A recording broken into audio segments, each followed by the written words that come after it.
Probably the only thing harder than starting a series that has been dead for so long and bringing it back for series 1 is then continuing it after the lead actor leaves after one season. But in steps David Tennant, longtime Doctor Who fan. Big shoes to fill, because we loved series 1. And everybody loved Christopher Eccleston at the time. Yeah. Like, he was the Doctor for a whole new generation. It would have been scary to come into that, but you can tell from David's first scene that he's loving it. He's just having the most fun ever. And by first scene, do you mean the Red Nose Day special? Well, Can you change back? Do you want me to? Yeah. Oh, Can you? no. He regenerates Barcelona. The next thing we see is tumbling out the TARDIS. And as you, a long-time Who fan, knows, he always is a bit off when he's regenerated. yeah, so they had a few choices that they could have gone with. Like, they could have just had him up and about, but they chose to kind of follow in the tradition of the third Doctor coming in spearheaded space. More so Peter Davison, when he did his regeneration, he spends most of that episode in a box being carried around by a bunch of different people. It's a very weird episode, but here they kind of blended him being active and inactive. And I think it's interesting the way they had Rose basically be the audience surrogate even more so than normal, because she's getting used to this new Doctor. Very smart choice. Yeah, and she doesn't trust him because we don't trust him. We don't know him. We don't know who this strange man is. I thought I knew him, Mum. And she basically just verbalizes every thought that kids at the time would be having, like, not my doctor, basically. But then you surround it with familiar elements like Harriet Jones is there, Mickey, Jackie. I remember, of course, that summer watching the best Harry Potter film, Prisoner of Azkaban, and at the end somebody whispering, did you know that guy's the new Doctor? See, I didn't know. I think it got announced just after episode 3 It got aired, leaked, yeah. which is crazy. Which I didn't know. Yeah, because we were kids, and like I'm glad I didn't know, because that would have been such a weird thing watching this Doctor that you know is going to leave, because I think that kills a lot of excitement in Bad Wolf with his sacrifice if you know it's coming. I remember I was looking at it, it was the Doctor, it was the Christmas special, and it's him in the pyjamas and the dressing gown. And I remember thinking, is that his new outfit? Like, I was really horrified. Yeah. Is he going to be in pyjamas the whole time? Goofy boy. Yeah.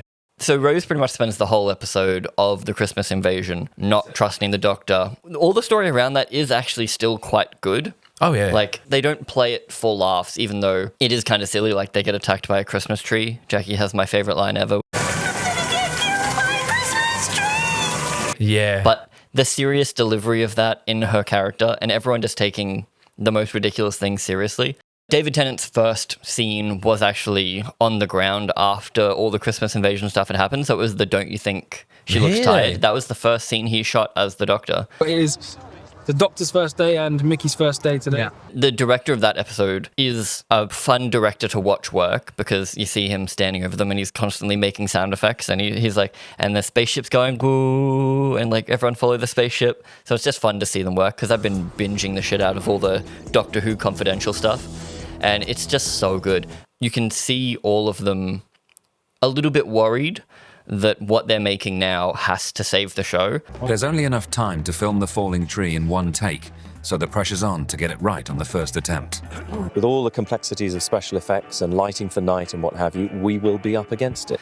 Because like there was a real threat of series 2 being the last season again, because everyone's like, can lightning strike twice? People loved the first one, and now you're changing the lead actor, even though it had happened 9 times before. It's just because it hadn't happened like that. Yeah. Where it's like this big hit series and the main characters change. Yeah, especially after one series. It was daunting, and you can see on everyone's faces that are working on it that they're a little bit terrified. Because James Hawes, that director of the first block, there's clips of him in the behind the scenes basically standing there and then standing like this. And just like, he just looks destroyed by this show, but you can see he loves it. Like, they're all having so much fun. Yeah, it's a relatively, obviously, simple Christmas plot. Yeah. I mean, this debuted on Christmas Day. You can even find David's own vlog where he's watching it with his family. It's December the 25th, 2005. That's fun. And his brother says when he crashes, he goes, "You're not the best at driving it." Not the best flyer, are you? Why then? The whole episode is basically Rose and how everyone else in the world deals without the Doctor. Yeah. And you get a lot of like, my boyfriend left me kind of vibes from Rose, which doesn't feel over the top yet. Thought I knew him. Yeah, I think later on in the series, their lovey-doveyness does get carried away.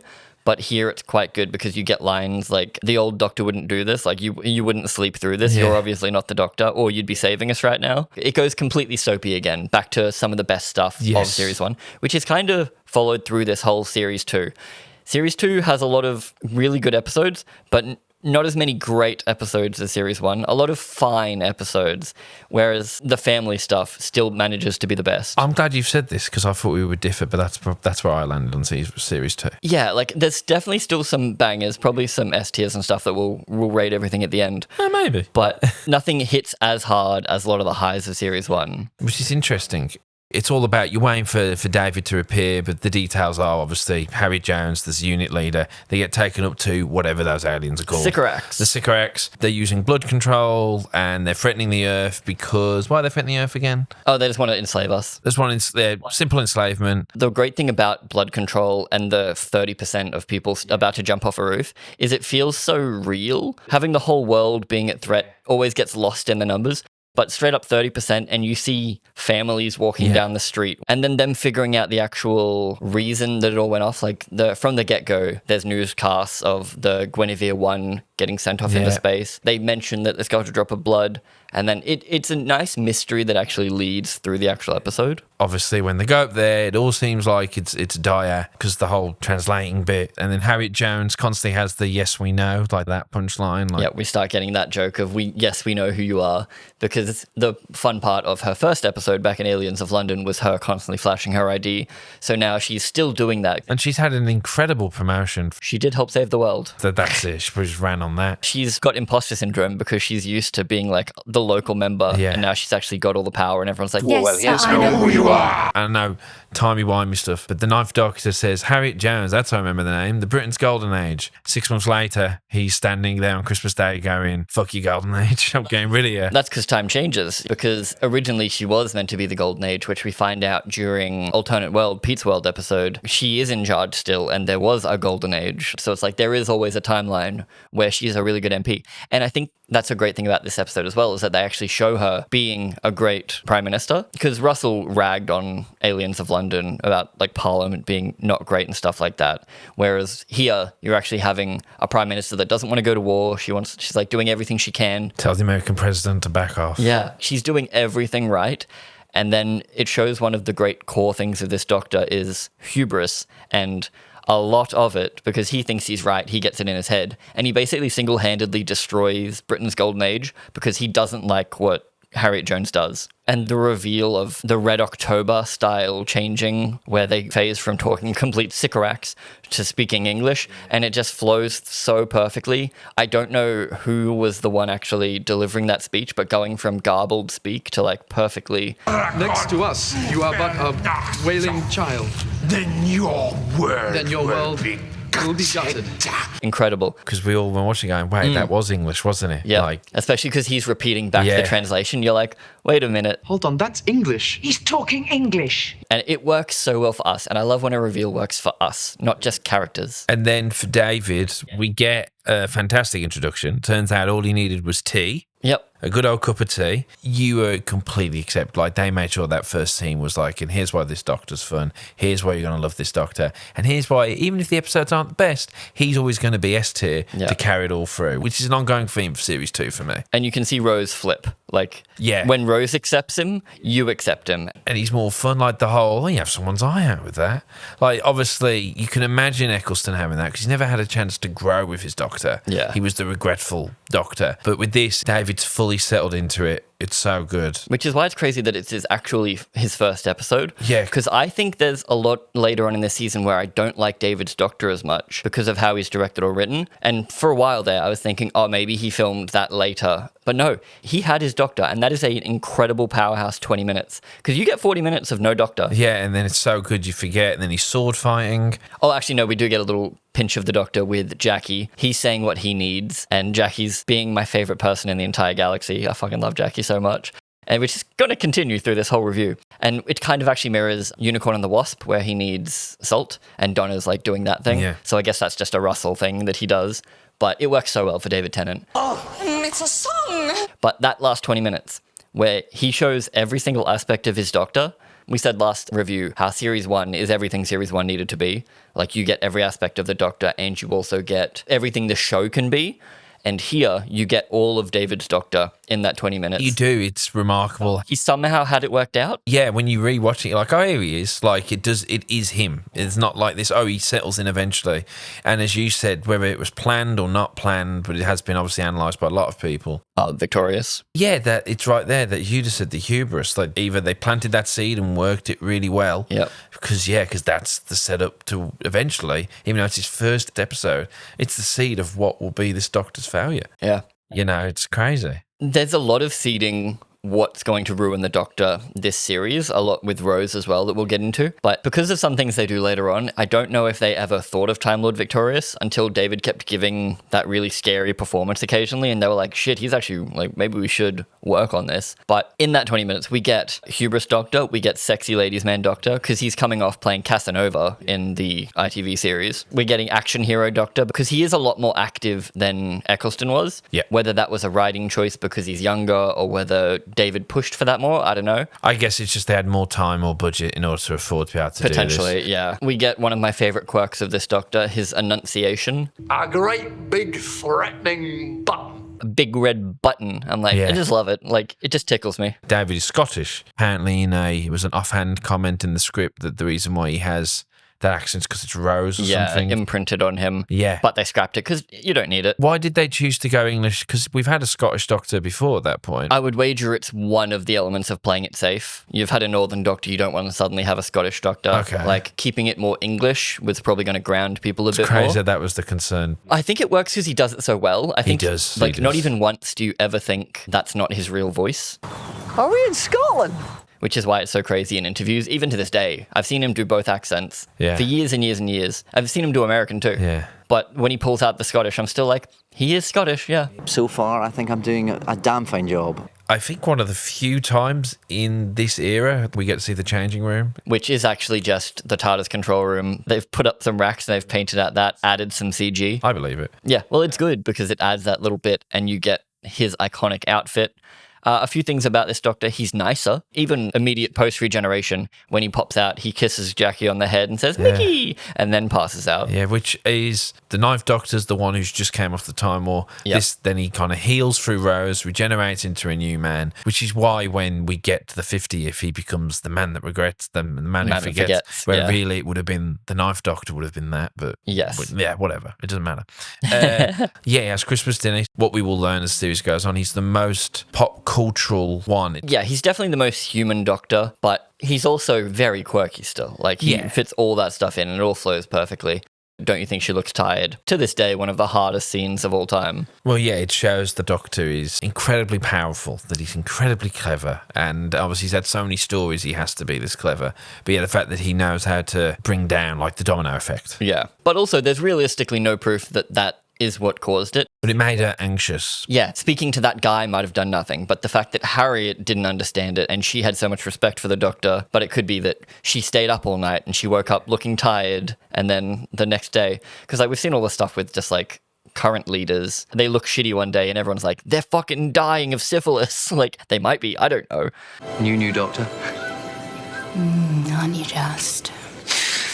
Then we get to New Earth, which is the second episode, well, the first episode of the season, I guess. They're the ones I'm always curious with. The Doctor's first actual episode that isn't special, that isn't a novelty. It's just, here's one that you could put in inconceivably any order. Yeah, it doesn't hit anywhere near as hard as End of the World from Series But 1. it's the first time we're technically not on Earth or over Earth. Yes, well, even though it is Earth, it It's is a just new also Earth, an yeah. alien. Yeah. Because of a nostalgic callback. Yes. So we made Earth again or something. That's what's interesting about it. He's already doing nostalgia, or like he's trying to settle you into the Doctor by giving you something familiar. Yeah. And you had End of the World in Series 1. And in Series 1, that worked as like an introduction to Rose and her experiences on her first trip traveling. So you get her panic attacks, you get all that kind of interesting stuff that we loved in Series 1.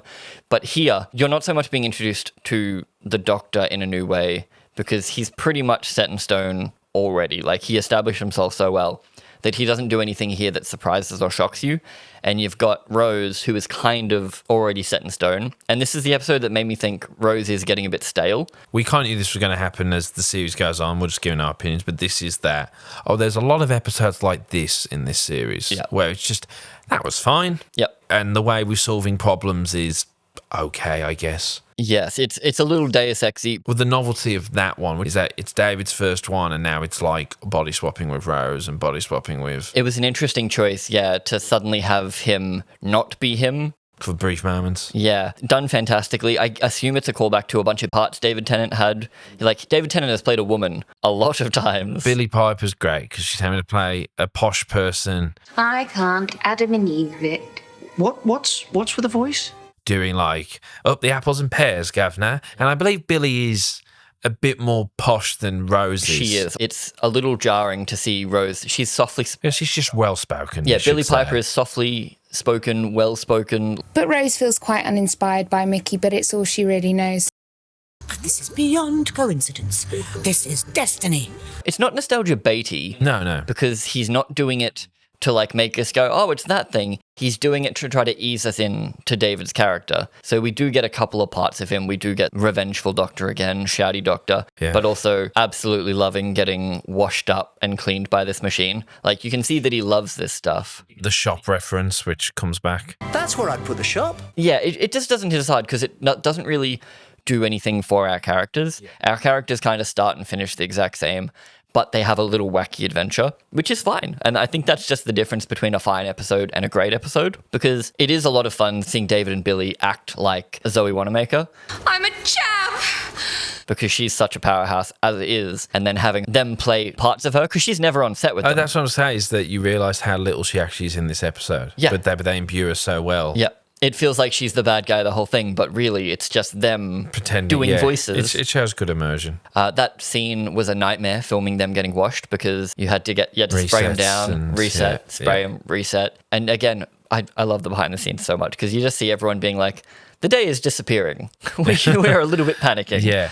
It's why so much of it's set indoors. The VFX in this one don't hold up anywhere near as well as some of the other stuff we'll see. It's funny, I was thinking this. We're pretty good at car VFX. I know where all the VFX budget went. It went to the goddamn cat makeup, which is fucking incredible. Very good. And to make them nuns so we only get the face, but it's good. Yeah, clever. It stands up to this day flawlessly. Yeah. I look at those people, I'm like, those people are Catwomen. Yeah. Until she shows the claws and their weird CGI claws, I'm like, Catwomen. I do like the way they wrapped up Cassandra's arc. She does have a good little redemption. Yeah, it's a great ending. Both future Cassandra and past Cassandra. And that's probably the most heart we get in the episode, of showing that she wasn't always a horrible person. Like, she got twisted. It's like a self-love message, I guess, where she just wanted people to call her beautiful again. They're always the tough episodes, like when we get to it, the Matt Smith, London on a space. Beast Below. Yeah, like that's one where I remember watching that. It's similar. It's similar in terms of like, it's just a good one. When we're not trying to go too wild, we're still letting this... I think it's part of that. We're letting the characters still settle in a bit here. Yes. This one's letting the audience settle in, I think. I like that they use his coat as a picnic blanket at the start. Well, fun little behind-the-scenes fact on that picnic scene. It was like 0 degrees and very windy. So you can see it being windy, but they're blasting so many lights at them to make it look like a sunny day. At least you think, the wind's coming for all those flying cars. Yes, they make it work, honestly. He had the coat because for pocket acting and also for location filming, I get to be warm. I think his favourite was Tom Baker. I imagine his father-in-law's his favourite now. Well, that's what he tells him, at least, around the Christmas dinner table. I bet they look at Ty Tennant going, "So when you going to be the Doctor?" Because the pressure's on. You have to. Yeah. Apparently there was meant to be a young Doctor spin-off at one point that was pitched to Russell T Davies, but he said, "Get fucked, we're doing Sarah Jane Adventures instead." Good call, buddy. I had a dumb fan film idea where it's a short film about a young Doctor. There's 2 Time Lords come to visit Earth. One of them's really enthusiastic about the Earth. The other one thinks Earthlings are stupid. Big old adventure. At the end, turns out the guy who's been the hero is the Master, and the little arrogant, I think humans are stupid, is the Doctor. 16-year-old Stephen thought he was cooking with that one. I mentioned in our Series 1 review that there's a bit of a reliance on zombies in the stories of like, oh, this is basically just a slightly sci-fi zombie. This one, they did not try and they just did zombies. It is zombies again. They're infected with everything. Yes. But then you heal them with everything. Deus Ex Machina. But Adventure Doctor sliding down thing is cool, fun, yay. Pass it on, Yeah, all that. because it's a feel-good message, I guess. Don't we see the face of Bo who's like, see you in season 3? Yes, the face of Bo is in this and dies for a minute, and we're like, oh, but then he doesn't die. The face of Bo is the reason they go to the hospital. He gets a note saying, I need a chat. He rocks up, I guess, the face of Bo, because he's eternal, realizes this isn't the time he's meant to tell him you are not alone. So he says, oh, that's next season. My bad, buddy. I'm so sorry. Basically. And then he zips out. It's not a big episode. There's the threat of, oh, if these zombies get out, they'll taint the whole world. Oh, no.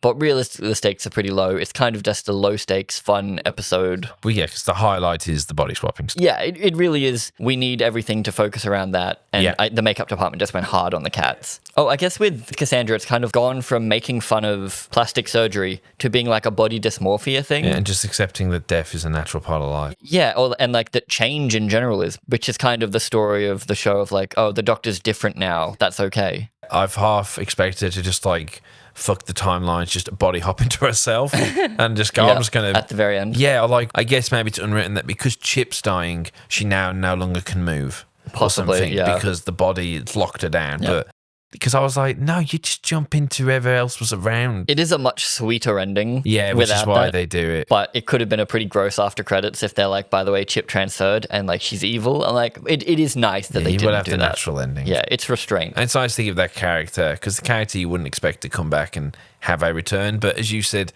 it's almost like they do it as just part of the, once again, more familiar elements. So the new Doctor, you're settling in more. Yeah, this is the Doctor, because him remembering Cassandra. Yeah. Bits of this episode I don't like. Shouty Doctor, I'm in love with Rose. I order you to leave her! Because, Cassandra is in Rose, and he's like, you get out of her right now, or else. Why are you pointing your screwdrivers like that? What are you going to do, assemble a cabinet at them? I don't mind the snogging, because it isn't Rose at the time, and then she does it, and you get awkward Doctor, when he gets smooched, he's kind of, shocked for a bit, but then he's like, oh, I am still hot. Yeah, still got it. Which is a cute little moment, and they get away with it. But having him be so shouty and angry that Rose is in danger, everyone's in danger, but he cares too much about Rose. Give her back to me. Yeah. And I think that's what annoys me for the rest of the season. It comes up in a couple of episodes, and I just don't love that focus on him being Rose is the most important thing in the world. Right. Above the human race. He's get out. Because if he didn't yell at Cassandra, they could have accomplished the task a lot quicker, but they risked everyone's lives by swapping back and forth. And I'm just come on. Yeah. But, and they're also very touchy in the intro.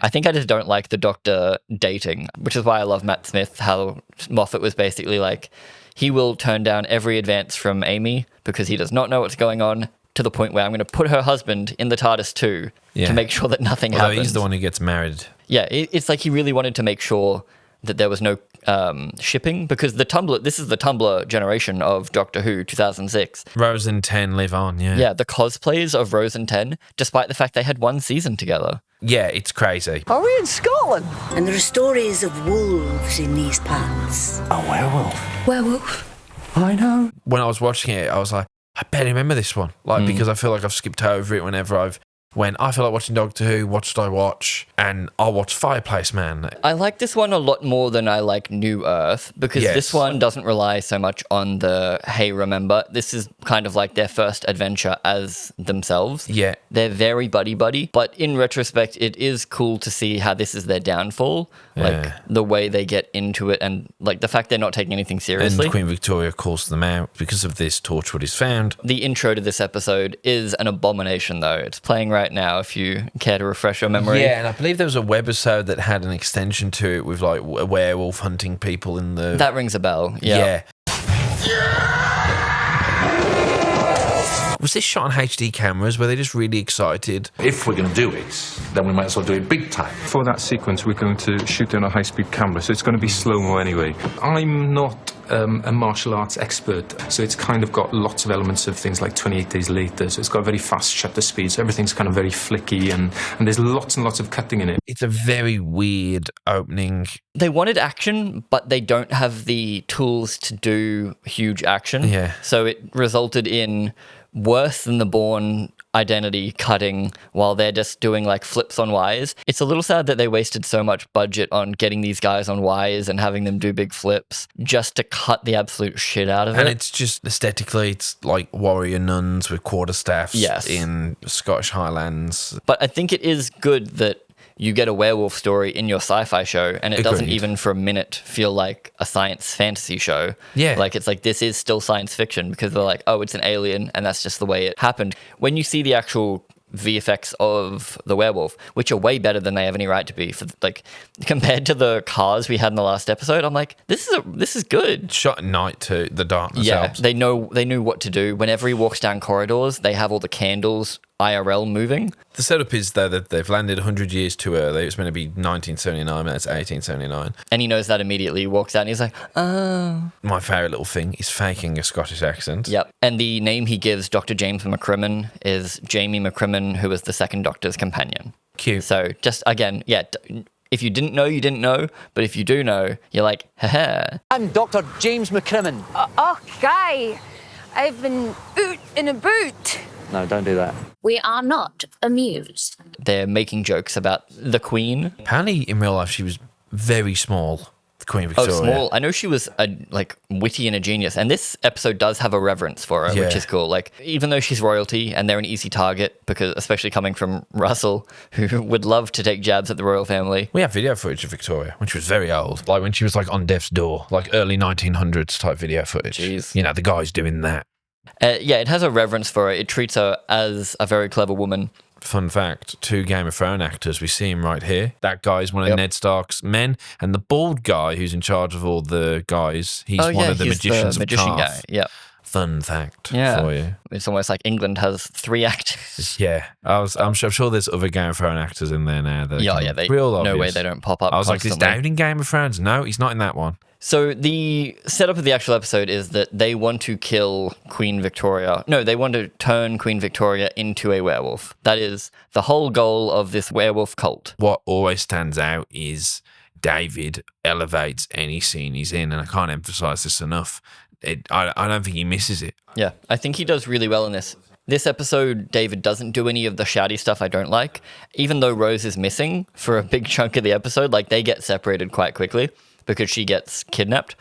But it's got a couple of sciencey things that I love. I love when they originally were bringing in actual history, like the diamond that they keep alluding to is a real world diamond that he actually did keep cutting down. So to turn that idea of a king that was obsessed with perfection, but oh no, it was to turn it into the perfect werewolf killing device. Like, that's incredible. I love that stuff. It's cute. It's a pretty spooky episode. You do have lots of people dying again. Like, you have the heroic Queen's Guard that gets dragged up into the ceiling. It's one of these episodes where it's just sort of forgettable. Somewhat, yeah. In a nice way. But then the big cutting down is that Queen Victoria says you consort with stars and demons and think it fun, and I'm not amused. They go, haha, yes. And she's like, I'm going to set up a situation for all of this. Yes. And it's done really well because obviously Queen Victoria was the height of the British Empire. The good old days. Because of that, Torchwood it's revealed later, which I forgot. It feels pretty natural. Yeah. Like, a lot of the time when they're referencing Torchwood, it's to the point of it doesn't matter. It's not as blatant as Bad Wolf. Torchwood. Welcome to Torchwood. They get more subtle with their references. I think because it's not written, it's spoken, it's easier to miss. Like in Series 3, when you've got people going for Mr. Saxon, Yes. It's off. It's a bit more hidden. Saxon is the perfect blend of Bad Wolf and Torchwood reference drops.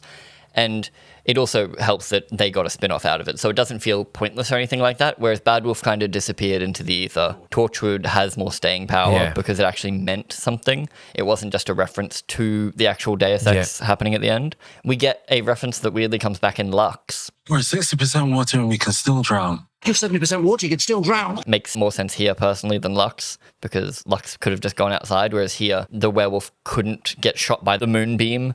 And then the great little ending of that they're all werewolves. Because it's a real life condition they have, hey? Like, they're all hemophiliacs. I think so. Yeah. So, like, it's just fun that, like, you turned that into the royal family as werewolves. I'm like, clever. So even though it's not a great episode, but it has some really fun moments. And then we go into the next episode, which is... Great. great. Great. It's a real strong episode. Yeah. Probably the strongest one so far. I think we all agree. Even more so than Christmas. And I think that's because it actually plays with characters. Yeah, bringing back Sarah Jane, who even I didn't know at the time, I understand was a giant fan favourite. Yep. For why? Why was Sarah Jane just held in such high regard? She was kind of the first real companion. Like, she was a real human being. Like, she challenged him. Yeah, she had more depth. And she happens to be in, like, the peak of the old era too, Yes, right? also definitely helped that she was in the peak. And she was also the incumbent companion from 3 to 4, just like Rose was from 9 to 10. So it's like there's a lot of parallels there as well that they do play on in this episode. Yeah. It's fantastic because it does a lot of character stuff, which we always enjoy. We're back on Earth, we get Mickey Smith is back. And to be honest, Mickey Smith is the standout of this series. He's getting a bit more active. He has a big progression. This school's being very strange, and Mickey has rung up Rose. Rose, listen, there's this school. Strange lights in the sky over it. I need you. The Doctor comes to investigate, and the cold open is... It's great. The Doctor being a teacher, and you're immediately like, oh, yes. Yeah, this is great. Obviously, as a teacher, it's like when you watch, you're like, yeah, that's what I think I would be like. But you're not. Instead, I'm here now relating to the principal. I'm like, yes. Clone, brainwash Punish them those all. kids. The Doctor is suspicious because one lad just seems to know everything. He knows impossible things beyond Earth. And it starts relatively simple, like, because we don't know the setup yet. Yeah. But the kid answers, like, a normal question, and then he's answering a harder question. That hooks you into the episode. Yeah. You're like, oh, something's weird. Pays so well. And the fact the Doctor doesn't know what's going on either really helps because, like, we're figuring it out along with him. We're in the staff room, and the guy's telling the Doctor, oh, it's so weird. Like, they've came in, he's brought in all these suits. Like, they feel like agents from the Matrix. Yeah. Except the one you replaced, she just won the lottery. And he goes, the thing, she never played. And then that's something that the Doctor will do a lot. Matt Smith's Doctor does that for the Lodger. He helps out Donna as well, which would feel bad as a companion that leaves the Doctor without a lotto win. Yeah, it's like you think the Doctor would at least do that for all companions. Oh, here's a lotto win. So the Doctor is undercover, and so is Rose as a dinner lady. That was her future. Yeah. If she didn't go traveling. My favorite shot, cinematography-wise, of the whole series, I think, is that shot where Elizabeth Sladen is running away down the corridor, and then we get the full 360 pan to just the Doctor standing almost silhouetted in the background. And just the way the music is, like, she has that incredible look of just horror at the top. Imagine put like aura of horror on a blue box. Yeah. But the series does it quite well with both the Doctor and the TARDIS. And because she pre-met him, and he's like, John Smith, like he's playing with her. You can see he's obsessed with her. Like, he's so happy to see her. That she worked out fine, and it went great. It's also great that it's David Tennant, and she would have been one of his favourite. Oh, yeah, definitely. Probably had a crush on her. Yeah, it's hardly acting at that point when he can just, like, gush over this woman that he loves. She goes, you've changed your face. He goes, half a dozen times since we last saw. But then people went, well, actually, they saw each other on the Five Doctors episode. I don't know if she remembers that. Okay, you used to be mean. You've done all this before. What happens next? I don't remember. They do some weird timey-wimey stuff where every time the Doctors meet, all their memories are wiped so that they don't fuck with their own timeline. But now, even though he didn't exist, but he does exist now, the War Doctor would have counted as a regeneration. Right. So it has been half a dozen times. Checkmate. Apparently, what was once a plot hole has now fixed itself. That's what Moffat for does, some baby. dumb fans. So they have that conversation. He goes, everybody died, Sarah, because obviously she was going off to Gallifrey a few times with him. Oh, no, she never went to Gallifrey. Oh, but she knew about the Time Lords. Yes, that was why she left the Fourth Doctor, because he was going back to Gallifrey. They had a no humans rule at the time. Yeah. She doesn't really even say goodbye. So it's kind of like a great way to tempt people to go back to watch the old series without like sitting down and watching it on an iPad. Where they felt probably a bit more confidence now, because the first series, which we both agree was good, no callbacks. They weren't resting on the easy wins. Yes. But now that we're more settled, we can bring back old Sarah Jane. Especially when it's such lauded things like Sarah Jane. And then even K9 gets a little return. K9 works so well in this episode because he's treated as stupid. Why does he look so disco? Oi! And the fact he has character implications for Mickey. You have three main child actors in this episode that realistically don't do anything. You can't even call them lead characters or supporting. They're kind of just there to get the plot going, with Kenny being the kid that doesn't eat chips, so he's still dumb. But then the two other kids are, I don't know if you ever watched it, but Help, I'm a Teenage Outlaw. They're the two kids from that, the girl and the boy, which is basically just an old Musketeers kid show. Help, I'm a teenage outlaw. My one is that the guy who goes, Kenny, not trying the chips, he appears in a Darren background special. And in that, they had to hire actors who you wouldn't recognise for the people and situations. And I remember going, but you recognised him? I would fail this because I'd recognise, oh, it's you from the Back to School episode of Doctor Who. It plays on the great stuff that we always love about, like, it's a real life situation that is now scary, which is my teachers probably sleep at school because I've never seen them outside. Exactly, and if you see them outside, it's horrifying. So when they open the doors and you see all the teachers sleeping by hanging from the ceiling, and the perfection. Giant and then rats, and David's like a little girl, pigtails, and then Rose, and they're having a bit of a bratty back and forth. Jealous Rose is back because she pops up every now and then in series one. She's here now properly because now she likes this model. Yeah. So she, she really likes this one. And then Mickey has that great line. What is it? Oh, mate, the missus and the ex. Welcome to every man's worst nightmare. Yeah, Jesus. Yeah, which is exactly what it is because, like, it's a good episode that also ties in to the series moving on and, like, change happens whether you like it or not, which semi-calls back to the fact that David is a new Doctor, so we've got to get used to that. You got to get used to change. And also the way the series ends. The Doctor's companions don't stick around, so they're, like, priming us for that pretty early on. And they have that chat where Rose is like, well, what if you get bored of me? And he goes, not you. I'll travel with you forever, right? But he says, you can spend your whole life with me. I can't spend my whole life with you. Like, very powerful moments. It's the real life thing of the person you're dating probably dated people before you. And thinking about that will rile most people up. Well, she gets it when he drops a now inaccuracy where he goes, I was a dad once in one of the later episodes. She's like, sorry. And he just moves right past it. And it works both ways because Rose is annoyed that, like, the Doctor might move on from her and get another bottle, but also Sarah Jane is jealous of Rose because she has the life she wants. And, like, even though Sarah Jane's life has worked out great, like, it's worked out fantastically for her, she doesn't have her son at this point, which comes up in the Sarah Jane Adventures. I think he's technically a clone or something weird. He is a clone because he doesn't have a belly button. Yeah. But what a show. And it would hurt that she's got older and he's just rejuvenated into a younger, handsome man, and now he's got a 20-year-old running lady. around. Yeah, 20-year-old running around with him. Yeah. It would be weird. It doesn't overstay its welcome of, like, them being catty to each other. There's a couple of moments, and you can see the Doctor getting actively flustered, which is fun. But then when they team up on him later in the episode because they realize we're not so different, like, they shouldn't be mad at each other for living the life. The headmaster we haven't mentioned is Anthony Head from Buffy. Yeah. Almost got his own spin-off, right? So the Doctor Who, they almost were thinking of doing that. Yeah. Which would have been wild. What, he would just went back to England and done stuff there? I guess so, yeah. I guess the conversation was, if we're going to do that, we might as well just do Doctor Who again. Which is good, because a Giles spin-off would have been a very strange thing. Speaking of Anthony Head, definitely another highlight of the episode is him and David Tennant 1v1ing standoff from the other side of the pool. It's like a little Western scene, basically. I think Stephen Moffat went, that's awesome, and then put it in Sherlock because Sherlock and Moriarty have a pool standoff as well. They do have a pool standoff, maybe. Oh, fun fact, David Tennant was picked by Stephen Moffat to be the Doctor. Kind of. Basically, Stephen Moffat saw a live play with David Tennant in it and texted Julie Gardner or something and said, I've just seen the 10th Doctor. Cool. And then, like, 10 months later, they were like, holy shit. And Stephen Moffat was like, I called it. And like, that's fun. Yeah, Anthony Head and the Doctor going off at each other. Incredible performances. Just like two acting powerhouses. Yeah. And that was fantastic. Wonderful to act against because, you have to come up to match that. I'm their man in Havana. I'm the technical support. Oh my God. I'm the Tin Dog. Talk about Mickey for a bit. Oh, yeah, Mickey. So, because this is Mickey's series, in my eyes. It's about the actor's piece of shit, but yeah. Even a guy in Fear Her, I have to reference him. Oh, yeah, they deleted the whole episode over him. Damn it, you knew it. Then they brought it back with a woman revoicing. So, Mickey's arc. Mickey, all of Series 1, was definitely a bit of a wuss. In Christmas, he's already trying to fight off the Christmas tree. Yes, he does have a couple of moments of bravery, like trying to fight the Christmas tree off. He tries to 1v1 the Slovene at one point to save Jackie. So, like, he's a big coward until he has to save someone.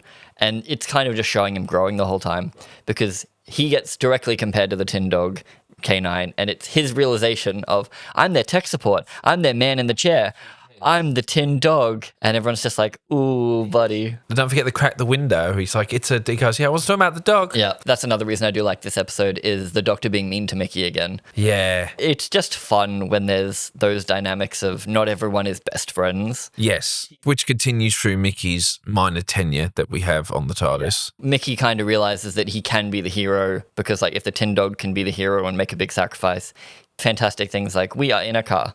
but I need a way to get in the building. We are in a car. Yeah. Fantastic. And then they save the day. Kenny gets all the girls because they think Kenny blew up the school. Anthony Head's line of, can we please carry on and avoid the shooty dog? I'm like, he is a shooty dog. Yeah. There's just so many good lines.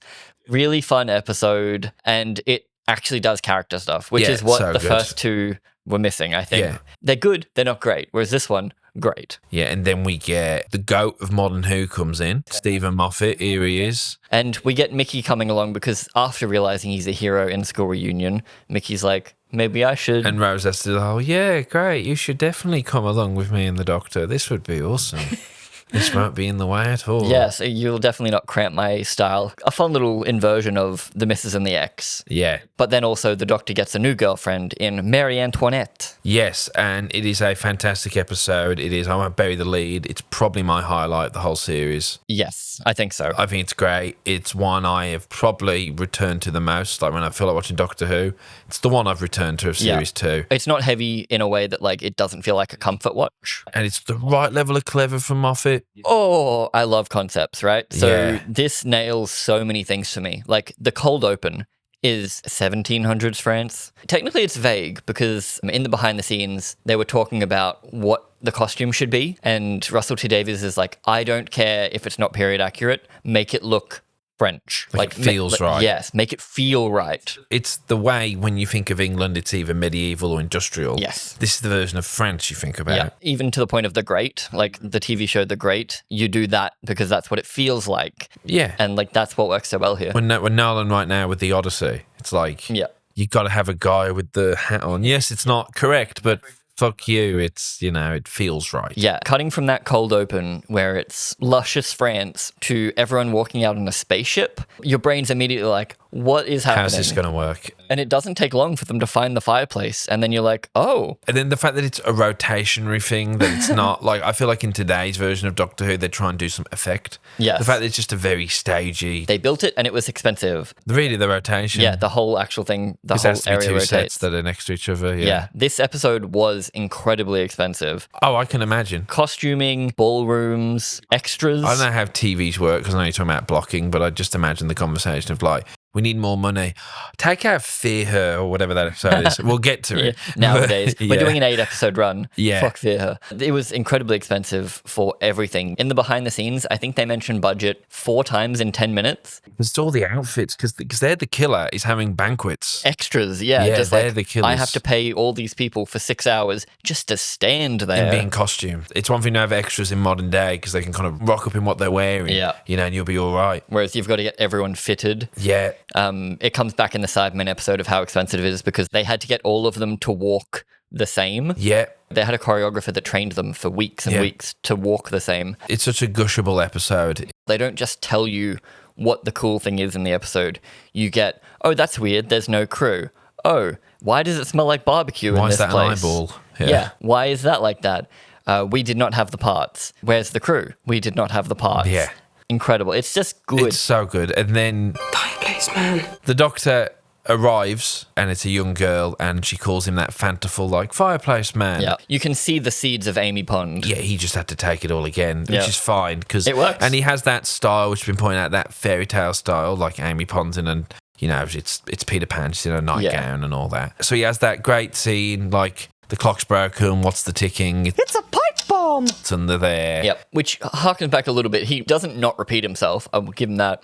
But the tape recorder in Empty Child ticking and you don't notice it. Wonderful fairy tale. Like you can see it as a picture book of like, I'm just checking the fireplace is in order. Like it feels like such a fairy tale idea that he uses. Yeah. And David obviously is brilliant. He settles right into Moffat's writing so well. We're travelling in time only because the spaceship is running this life. In the intro, the Doctor says, that's weird. All the lightspeed engines are running at full ball. You have enough power to punch a hole in the universe. Yeah. Essentially, he's just tripping into her life, trying to figure out what's going on. And these robot clockwork machines are showing up. So it was this idea of, this thing should look beautiful, absolutely a beautiful piece of machinery. It just couldn't be a few old cogs on a stick. Look at that! Space age clockwork. I love it. I've got chills. Yeah, the script basically just says that it's lovely clockwork, and then you can see the breakdown in the room, which is great to see how collaborative it all was. Yeah. Like the the guy that was going to build the head was like, I'm imagining this, and everyone's like, ooh, that's good, let's go with that. It's basically split into an A story and a B story. Yes. So you've got the Doctor is going through and meeting Marie Antoinette. He doesn't really discover anything, but that's all the character stuff. That's all the love obsession stuff, which makes sense from both their ends because they laud her as like the best woman ever. She is like a genius, a great gardener. She's just good at everything. So, like, it's probably one of the times the Doctor actually sees someone on his level, like the way River later on. And very much confirms him as the snogging Doctor. Yes. But as you said, it's maybe a little thing we think at old Moffat is he likes his women to be sassy and obsessed with the main lead. But they're always powerful. Like, they're never shown as weak or damsels so much as, like, the one time Amy gets left alone in her series, she becomes, like, a warrior woman. There's a weird thing that, Moffat can't write women, and it's like... No, he writes a woman. Yes, he just likes a particular type of very strong, sure, they love the smart guy's Doctor. Yeah. Probably his perfect woman. Yeah, I suppose that's just what it is. He brings a style and flair to the characters that he has then reused a lot, and it becomes a trend. Yes, it's like he accidentally made a trope for himself. But it's like, the Moffat woman. And then the B story is Rose and Mickey not really doing much with their relationship, but they're discovering the ship aspect. I would have met a horse. The Doctor finds a horse later on. That. No, you can't name the horse. No, you can't keep the horse. And he's like, I let you keep Mickey. And it's my favorite. Rose and Mickey are finding out the mystery of the episode while the Doctor's doing all the snogging and the getting the character stuff. Where they're cornered. And she starts doing the big speech, how the Doctor's going to come back. And then he appears, he's drunk, the tie's around his head. And he says how he's accidentally invented some kind of the banana daiquiri. Yeah, he's invented it. And he's just... Yep. He's like, do you know the French know how to party? Yeah, that's it. And he's like, always bringing a banana to a party. People love bananas. That got tumbled. Mommy? No! A couple of things. So with Marie Antoinette, Moffat sneaks a bit of his lore in there about the fact that he's lonely then and lonelier now. Which we don't even go into until 12. So, like, it's just funny that Moffat always had the way he viewed the Doctor. Yeah. So I'm so glad he ended up being a showrunner and could show us that. The ending is the Doctor riding a horse through a mirror and shattering the connection to save Marie Antoinette and everybody else, trapping himself there. But that shot is far and away the most expensive part of the episode, is getting him to ride through a mirror on a horse. Originally, they had to cut that from the script. 2 days before we were due to film it, they actually turned around and said, we can't do this. I phoned Stephen Moffat to say that his glorious climax was not achievable. It was too complicated. It was way too expensive. They called Stephen Moffat and said, I'm sorry, man, we can't figure out how to do it. And apparently he burst into tears on the phone and acted like the biggest fucking baby. Really? Yeah, because he wanted that. Not like an assholey kind of way, but he was legitimately upset because he wanted that moment so bad. He was so happy with it. I'm doing this. That's how old I am on the phone. Stephen took it like a man and cried a lot on the end of the phone. I threw the biggest Queenie straw yet done in Doctor Who. I was an infant. I understand, like, when you're passionate about something. Yeah, it's like they wanted to kill his baby, and he's like, no, please. Then write a book, Steve. Exactly. I always think, man, Moffat probably has a really good novel in him that he probably needs to write. It's execution half the time with him. Yeah, so I think if he had 1,000 pages, he would probably get it all out. Because Moffat wanted it so much, they made it work. And it basically involved like 4 or 5 days of shooting. They had to take over an entire equestrian arena with a green screen. It was crazy, all for this one shot, and they blew the budget to hell. God. And it's just very fun that it's like a 10-second shot. It drove everyone on set crazy for a little while there. I'm like, love that. Yeah, I would have dropped that. So it all works out, and he tells her, I'll pick a star, but then when the time he gets there, she's long gone. It is a little bit weird on that ending that he somehow forgets that the fireplace has a loose connection and there's a time disparity. You just have to go with it. Whatever. Yeah, you want it to be romantic, so. But Rose and all that are stranded, right? Like the TARDIS, they don't know how to fly the TARDIS. So the TARDIS if the Doctor didn't come back, they would have got stuck there. Or I guess the TARDIS might have taken them home eventually. There's worse things because TARDIS is an unending space. I'm surprised they haven't done that, like make your life in the TARDIS. Yeah, they do it with Jenna Carmen, right? Oh, they wasted Journey to the Center of the TARDIS. Yeah. That's sad. Cybermen. Rise of the Cybermen and Age of Steel. And it's perfectly fine. It's pretty good. I think one of the problems with this episode is that it doesn't really work anywhere near as well as Father's Day, even though it's trying to do that kind of thing again. Yeah, they land on a parallel Earth. There's a bit at the start where he's been holding a button for 29 minutes longer than he needed to be. Making fun of Mickey again. Making fun of Mickey, which is the through line of the two-parter, is Mickey growing into actually having a purpose. Yes, this is where he becomes a hero. It's kind of like he was always looking for a place in the world. Turns out his twin from another world died, and he can just take that place. So it gives him a place in the world, and he has his gran back. He does a sniff that Ricky was constantly doing, and like he kind of hardens himself up. I don't know what the origins you do of the Cybermen in the main universe. It changes a lot. So in this one, it's a mad millionaire who's technologically advanced the world. Yes. Now fearing death. Now wants to put his brain inside of a metal man. This one follows the vein of Dalek a little bit, where it's copied partly from a audio novel that already existed called Spare Parts. Right. This is heavily adapted though. Dalek was quite close. This is heavily changed. The original idea was for it to be kind of a steampunk future where people are augmenting themselves, whereas maybe budget reasons and other stuff, but they just did modern day, but there's blimps in the sky. Fun fact, the point at which the timeline split apparently was the Doctor didn't go to Tooth and Claw in their universe, and the Queen became a werewolf or died, whatever it was. They gave it that thought. That's just a fun little, cool. Yeah, and then they also have what is now, at the time, looked weird, but now they've got earpods. They even called earpods, which was before Apple actually trademarked earpods. Because Bluetooth headsets exist, Russell thought it would be interesting to talk about Bluetooth headsets and how we're all connected to our phones. And, how many people do you see walking around with the Bluetooth attachment now? What if instead of getting the news on your phone, you got it in your brain? And that's pretty much the whole basis of the story. Nearly there. The big horror is that the TARDIS is seemingly dead. Yes, because we're in the wrong universe. It can't drink this universe liquid.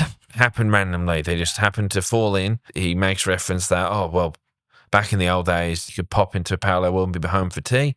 Because the Time Lords pretty much exist outside of time and space. They're like the only Time Lords. Yeah, it wasn't so much a thing. Because I was there going, isn't there parallel? But it feels like there's only one set of Time Lords that exist, and they can go to different parallel worlds if they want. It gives a good excuse as to why this is a problem. Yeah, because you think he would go, if it was that case, surely there's a whole of a Gallifrey that exists in this universe. Yeah, basically they have 24 hours to spend in this parallel Earth, and the Doctor wants them to just keep out of trouble. Yep. But Rose is like, no, I'm going to go see my dad. Yeah.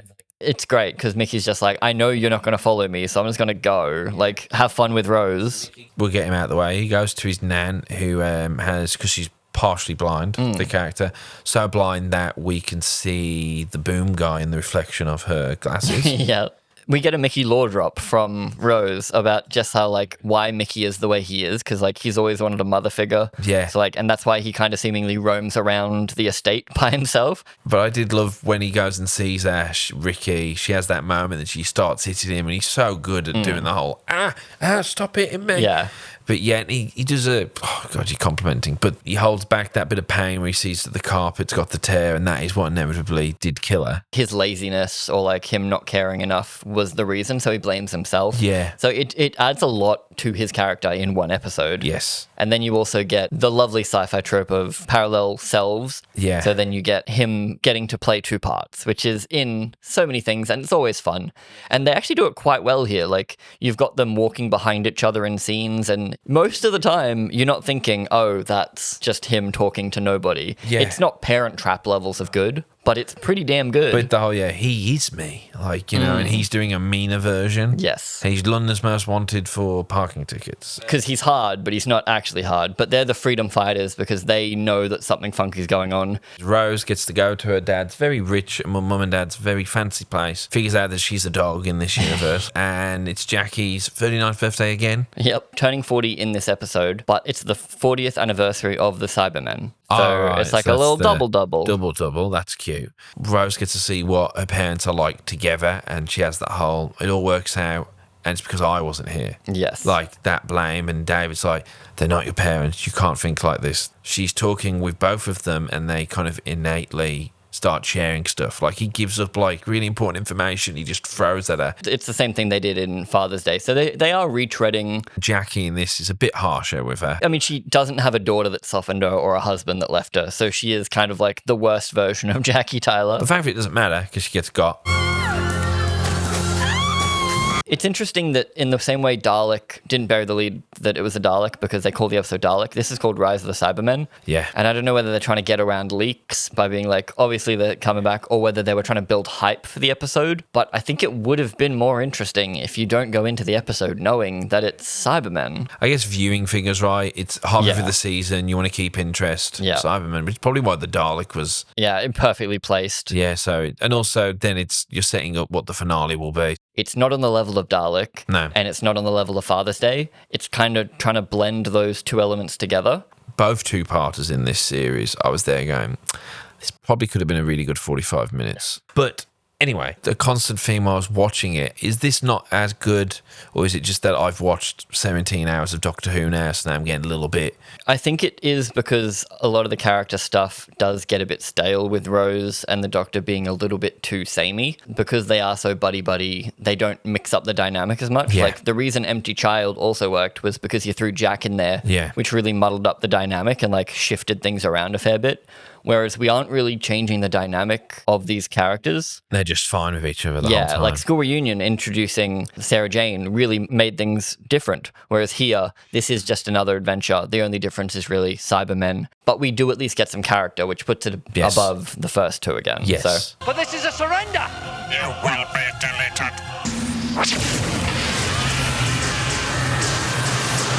We have to make somewhat of a sacrifice to Deus Ex our way out of this. So it doesn't feel as bad. It doesn't feel like he just pointed at Sonic and made them all explode. It's like he had to trap them on this planet for a bit longer.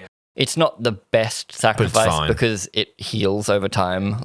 Where we have to go make an assault on the factory that's making the Cybermen. Yes. And he goes down with Mrs. because she has a code name. It's a pretty cool, freaky sequence, I thought, of like, wait, that one move? Yeah, they're moving, they're waking up. I thought that was good.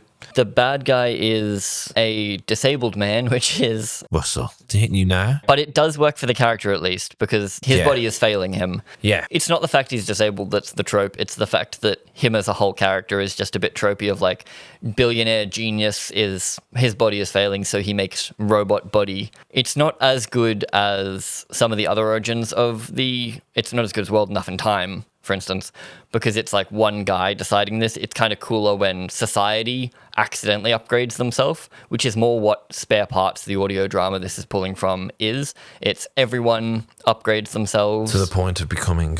Yeah, it's like where they accidentally become the Cybermen over time. Yeah. Whereas this one, it's a very sudden thing. You lose a bit of the horror of the Cybermen throughout this story because it is so forced upon people. I think it's more interesting when the upgrade is necessary rather than I'm going to take you and I'm going to butcher you. You get a couple of dark moments when when Pete realizes Jackie is one of the Cybermen because he recognizes her. He thought he was working with a real rebel alliance, whereas turns out it was just Ricky. And it's like Ricky and his two mates that were fighting the power. So it's like, that's fun. But they grow into a real rebel alliance. Yeah, like once that happens, they go, oh, we actually do need to stop these cyber factories around the world, which is mainly used as a reason for Mickey to stay. But Mickey's like, well, I've got purpose here, my nan's still here. Yeah, You it don't works need really me. well for him. It affects Rose interestingly because it's taking that option off the table. He was the reliable. She had a boyfriend whenever she needed him, and now that safety blanket is gone. So you can see her panic, and it shows that she's a 20-year-old girl that isn't the epitome of good. Yeah, she's not thinking beyond the moment she's in. Yeah. Are you sitting comfortably? Good. Then we'll begin. I remember, for some reason, that Saturday in England, I had nothing to do. So I spend all day basically counting the hours down for Doctor Who. And pretty fun episode. It's all right. It's another good, not great. Yeah. I like it a lot more than Fear Her. This season has probably too many We're in London. Yeah, and too many that was all right. Coincidentally, all the ones that are set on Earth. Yeah, I think it becomes a bit too samey, a bit too sterile. Yeah. I don't like a lot of David in this episode. Oh, yeah. It's probably one of Rose's most iconic outfits, right? It's according to the fandom. Oh, for sure. First time David gets gel in his hair. But the only reason why Fear Her should be remembered is because the first episode where he actually starts looking like the 10th Doctor. It's more uppy. Yeah. There is a debate in the behind the scenes of whether the Doctor should actually blend in with his surroundings more. Being in a time travel show means that you've got the opportunities to dress up. And they decided that they'd rather keep the silhouette and keep it not cosplayable, but... Where are these fuckers now? We don't want to make it a pantomime for him.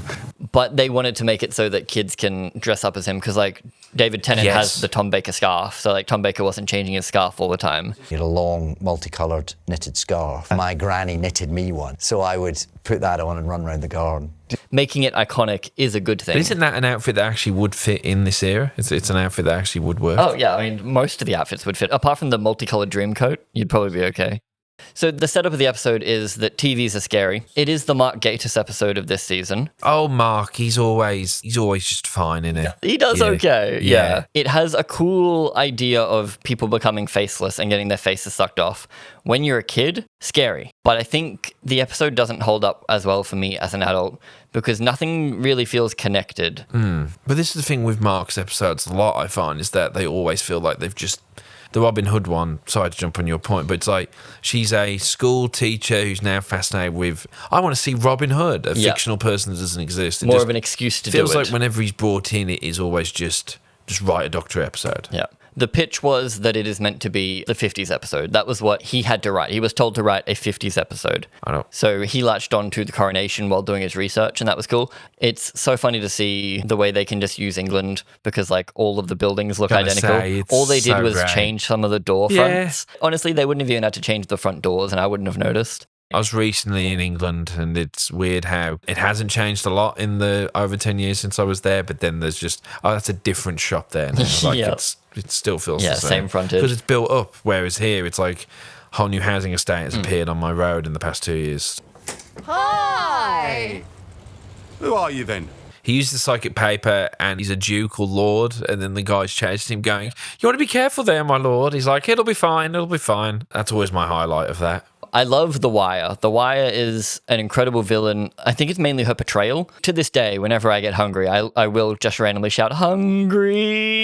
Hungry! What's that? It stuck with me. So obviously it's not a terrible episode, but I don't get why the TV, even though it's hungry and wants electrical signals, apparently, why it eating the brains of people also removes their faces.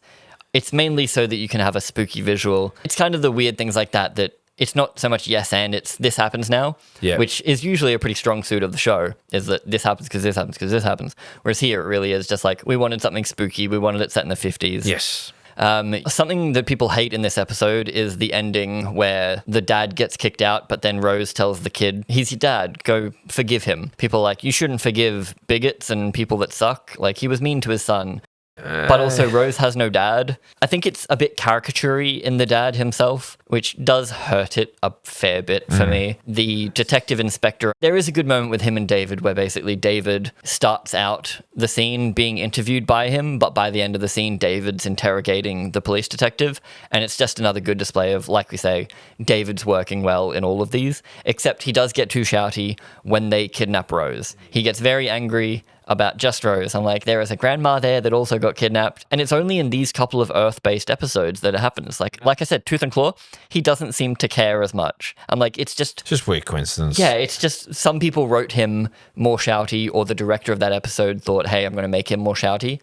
And that just doesn't work. It's like the way Mopey Doctor in Series 3 doesn't work. But yeah, The Wire herself, the actress, is the standout in this episode for me. The rest of it, Mr. Magpie does pretty well too. But overall, it's just another pretty good episode. But then...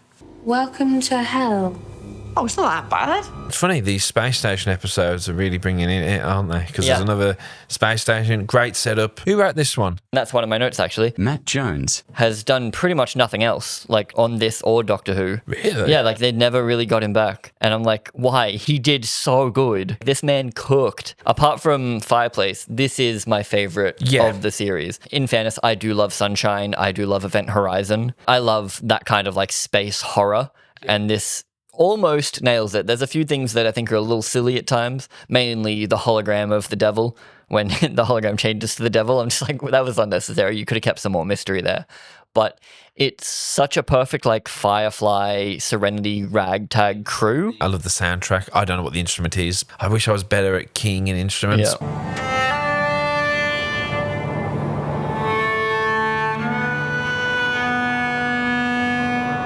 One fun thing is there is a line the Doctor says, "Oh, you guys love your flat pack spaceships," which is like a little reference to why all the spaceships look the same. Yeah. Because they're not rebuilding these corridors, they're redressing them. I'm like, that's fun. Like, they get away with it. Well, I know why I went, ugh. At It's what? just so showy when he's like, he wants to give him a hug. Particularly the 10th Doctor will hit this point a lot of like, humans, you'll just like, you'll look at something and you'll go, yeah, what's going on there? I enjoyed that, to be honest, because it brings him further away from Eccleston, who was kind of like annoyed Blundering at about. apes. Yeah. So I think it's nice that he finally accepts that humans are what humans are, and this one just happens to love them. But this is our Event Horizon episode, so it's a spooky planet. It's called the Impossible Planet, and the whole first part is a mystery. We don't know why anything is happening. He's lost his TARDIS. Oh, I love it. When they take away the man's TARDIS, I'm a happy boy. Because why would he not just leave? One of our opening shots is the Welcome to Hell written on the wall. And it's like, oh, this is bad. Like, they've No come translation. they're going to get killed. No translation. The Ood first appearance, they come out and you're getting this scary alien that's going to try to kill them. But then we get it flipped and it's like, oh no, that's just the guy was riding on the wall because he needed a big board and they're near the Hell planet, so he wrote it playfully. And you've been seeing the trend on TikTok where it's like every opening of Doctor Who and it's just people recreating or taking movie clips and then just when the scary thing happens, and then this is the most Doctor Who opening ever, like, Yes. we must eat, we must feed, that's it. The Ood are spectacular. Again, like, it's pretty much just a mask, but they've made so many good silicon masks for this that the creature design is some of my favorite. And they've carried through even past eras. They're in all sorts of Yeah, eras. they're the era. iconic now, and they should be because they're fantastic. And we get some mentions of Friends of the Ood, which comes back in series 4 Four with Donna. Yep. Yeah. They've got their brains in their hands. Little stuff like that where like it's lore building for a future that might come up or never comes up. It just helps deepen it. Yeah. My two favorite things about Rose are the whole working class and the jealousy. And we get her working class in this where she basically wants to free the Ood for half of it. Yeah. And then she wants to make sure they're getting paid, which Yeah. absolutely love it. Do you actually get paid though? I like that she takes more and more control of the situation. She starts thinking, even the Doctor notes, like, oh, you deduced at one point. I like that about her. And it's stuff they had back in season 1, that she's getting more and more comfortable with this. Yeah, she just has to be written well. They can't just like, don't let the writing of her get stale. Whereas here, she has stuff to do. They split her off from the Doctor and she tries to become the Doctor for a fair bit of it. And inevitably, when the Doctor does get trapped later on, she inspires the crew to actually try because they're all ready to give up and leave, basically. She can be written well in this form. It's just a lot of the episodes this season do get a bit lazy with her. But the mystery is, how is this planet bordering a black hole? We have no idea. Cool sciencey stuff, cool concept. It's another thing I love, which is like old civilization that we never get to hear about, but is only hinted at, did something cool, and that's what they're investigating. Because basically, we find out it's a prison planet for the devil. Seemingly, yeah. It has to be more or but less. it's not a god. It's just a big spooky guy from the beginning of belief, time. The fear of belief that was locked away, It works in a sci-fi concept that you didn't need to be like, oh, he's a big spooky god. It's just he is what he is. Before the universe, after, sideways, in between, doesn't matter.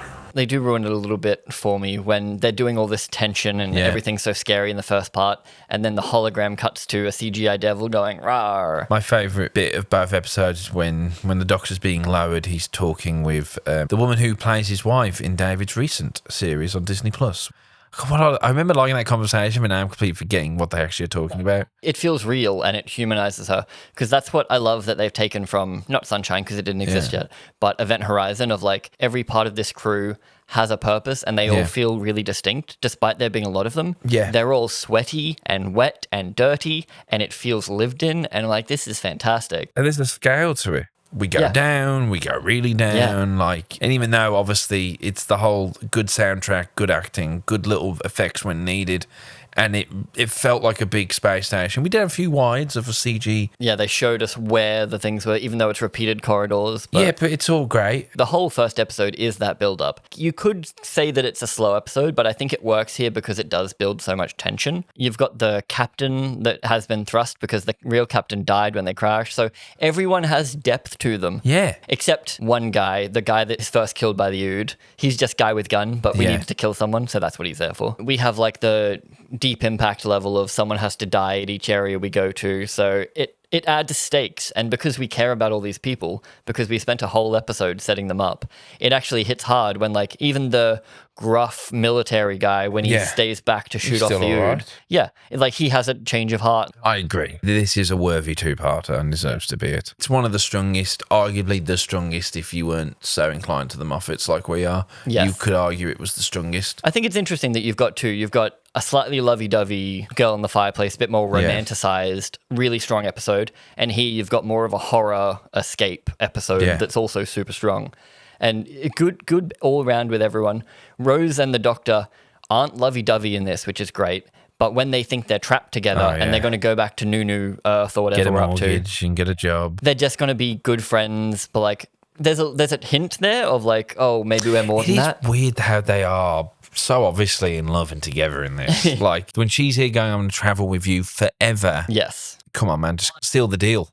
They're doing that to foreshadow the fact of the finale, which I think, again, really works for this episode because it shows how ready to settle down with him she is, or like they're both kind of, when they have to reside themselves, they do. Before the Doctor kicks into gear, he's actually also resided himself to be trapped because he is trapped. He's on this planet with a black hole. The TARDIS is gone. He kind of has to reside. It's a little bit Power of Three energy where the Doctor can't do anything. They're going to leave. They're all going to get up and go, and he's just waiting. Which is why he does that Hail Mary of like, could be 30 feet, could be miles. I could survive 30 feet. Like, he just does it because... Why? I was thinking, why does he actually opt to do that? Because he just wants to figure out he's gotten... Well, they're already trapped down there because, like, him and the woman can't get out of there. Like, they're trapped no matter what. So either he dies up there chatting to her, or he falls to his death. So he's like, run the risk. I got to take the chance. And then Rose, like we said, comes into her own, but then is forced to leave. Yeah, we get some great. Toby the whole time is fantastic. A spooky little man. The voice is Sutek. The devil's voice is Gabriel Wolfe. Don't turn around. Who plays Sutek in the original series and in Nunu Who. So that's fun. But he's just a guy with a dope voice, so they got him in there. They bring him in. I'm glad we've agreed because I was worried that one of us would like or hate it more than the other. Oh, I absolutely loved it when I was rewatching. I'm like, this is going. Like, I had to back-to-back these ones. I'm like, this is fantastic. And so after that, we get... So there I was with that thing going... An episode that whenever I come to it, I'm always like, oh yeah, this one again. But then when I actually watch it, it's like I remember, actually, this is all right. Good. Like... Good. Except for when it isn't at the end. That's the thing. Everyone remembers it for the ending. People don't remember all the character work and all the... How fun it is. Yeah, it's a good, relaxing episode. And you need that before the heartbreak of a finale. Forget about Fear. So it stars, I forget the man's name, but another, because I've done this twice with Doctor Who, but he plays the gentleman with the thistledown hair in Jonathan Strange and Mr. Norrell. I'm seeding. Eventually we're going to talk about my favourite book to show. And this is the episode that got me to fall in love with Electronic Light Orchestra. A little bit of ELO. But yeah, everyone can only remember him having oral sex with a pavement slab. Implied oral sex. Implied oral sex. With Moaning Myrtle. A cheeky joke. Literally, just a funny joke, and that's all people can get attached to. But Elton is so incredibly likable and has a fantastic arc. And a normal person. Maybe it's because Jackie's in this episode, and I'm a little Jackie simp. I love that Jackie, I was laughing at it the whole way he's going through infiltration. Section. She's just doing it all for him. Yes, literally one of my favourite scenes in the whole show. Step 1. Engage your target. Excuse me, love, you couldn't give us a quid for 250s, could you? Elton has to espionage Jackie and has to like get information about Rose Tyler out of her, and just every moment of that interaction is pure perfection. We get a bit of a nostalgic run back of like everyone's remembering the last time aliens did shit. Yeah, you get to see previous episodes through the eyes of just an average guy, yeah. Which they do a little bit again with Turn Left. Yes. But here it's literally just a nobody and just him doing his Christmas shopping. Yeah. And everything starts exploding and he's like, what? So he was like trapped in his room all Christmas Day or something, maybe. Everyone else was doing all this horrible stuff and he was just trying not to step on glass. Yeah. And it helps that he is such a likable guy. It's an odd old episode, and there are elements of it that feel a little bit forced just because of the premise of what works. So then all the outer stuff is just a little bit lame. Well, it is our first Dr. Light episode. Yes. Which was they say necessary. I don't know why. Why is it necessary? Budget / David Tennant's time, basically. Which is why when we get to Blink, he didn't even realise what he was doing. He literally was reading the teleprompter, which is why it works. Moffat was a bit more smart about Dr. Light in his series where like there was just a bigger companion section that the Doctor could fuck off Yeah. for. Well, this opens weirdly. You want to open on the Doctor at least, because there'll be people who don't know. So you have a Scooby-Doo slapstick stuff, which is a little bit... It is silly, yes. But you do open like a YouTube video where he wants to grab you. It reminded me of, we talk about how Conrad in season 2 of Disney Who has this, like, following them into a factory. Yes, that is a bad version of this. And it's so funny because, like, Conrad, they did a big twist where, he was the bad guy. But here, Elton is always the good guy, but then he starts doing bad things because Mr. Kennedy tells him to. And then he realizes that he's hurting this vulnerable woman, Jackie, and trying to take advantage of her. And then he's like, you know what? Let's just be mates. Yeah. Like, he becomes himself again. Carries his Peter in a weird way. I felt anyway. No, he's giddy. Yeah, I know. But then he comes Right, to hang in a out. pervy way. And then she absolutely wrecks him. And she's just mad. And the couple of lines that absolutely break you. I wasn't after her. I was looking for the Doctor. Oh, I know that. I worked that out. Because it's never me. So we said that he actually finds a close-knit group of friends who all have similar interests in the Doctor, but slowly but surely they just become like a friend group. One woman is travelling down from the far north. She's travelling a few hours every week to have this little group. Because she's originally searching for her drug-addled daughter, which... Like, they're giving these characters depth. There's Bless Bliss. There's Bless Bliss. There's Mr. Skinner. Then obviously Elton and Ursula. Who obviously, like, he only realises way later that he loves Ursula, but it's so cute. But they all become just mates. But then Mr. Kennedy appears, played by... Oh, Peter Kay? Does he mean anything to you? No. Really? Okay, Peter Kay, for those who don't know, is the biggest English comedian of all time. Okay. He has never toured outside of England, nor does he need to. He had the biggest tour in history, I think, world. Does he always do a fat bastard voice? This thing is my true form. His actual voice is when he becomes the Absorbaloff. That's his genuine voice. He brings in some of his humour, the mispronouncing of words or the eczema. That's just Peter Kay being Peter Kay. And then the whole "you stupid bass," but then doesn't say the bastard word. Yeah. We'll get ragged on, but he is one of the... He's like Carl... What's his name? Barron? He's like our Carl Barron, Okay. except he's still big. And the moment you see him, you're smiling straight away. He's just one of these naturally funny people. You do have to give this episode a little bit more leeway than others because they did him because it's the comedy episode, but also because it was a Blue Peter special of why the Absorbaloff looks the way the Absorbaloff does. Child came up with the idea. We want you to design a monster that's tough enough to beat the Daleks. A 9-year-old boy. So, 9-year-old boy who is now our age. Can you comment below? Please If watch you're our video. here, wherever you are. That'd be the funnest. That'd be cool. That'd be like getting the kid that Anakin kills in episode 3. Yeah. Like talking about you. Thank you. You gave me one of my favorite episodes. I love this great, episode. a great creative idea. I am a Love and Monsters truther, honestly. I will stand by it because it's a lot of it's so good. It's a very simple ending where it's the classic, I just want the Doctor because the Doctor's so powerful and I want to absorb you. It's bottom of the barrel, It's evil cartoon motivation. villain. And Yeah. I'm using these randoms to do it. I find it interesting that all their lives are irrevocably fucked up. I was there going, kind of wish the Doctor could just wave a wand and they all come back, but they make that part of it. Yes. That you fuck it up, that the Doctor destroys what he touches. That's the whole point, yeah. Which, again, because we're so close to the finale, fuck you, Fear Her. Oh, God. Fear Her is a skip her for me. Definitely. Like, yeah. The whole thing of that episode is, you get too close to the Doctor, you're going to get burned. And the Doctor has the line, I do wonder how long until you get burned. Yeah. And it's like, 2 episodes time, buddy.